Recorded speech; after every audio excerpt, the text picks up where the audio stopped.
Sa gitna ng krisis sa edukasyon, kasama pa sa priority bills ni Marcos Jr. ang mandatory ROTC, habang binabarat naman ang pondo ng DepEd, CHED at ng state universities and colleges.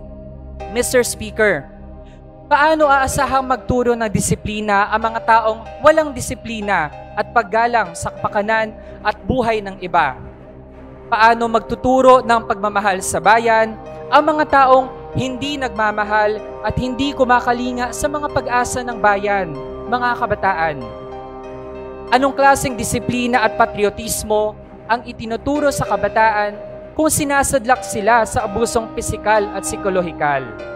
Anong mga aral ang mapupulot ng kabataan kung ang matutunghayan o mararanasan nila ay pagsasamantala ng mga nasa kapangyarihan?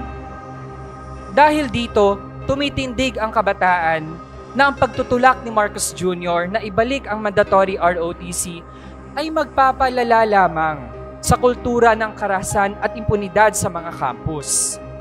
Hindi dapat pahintulutan na ibalik ang mandatory ROTC na lalo lamang mamiminsala sa ating mga mag-aaral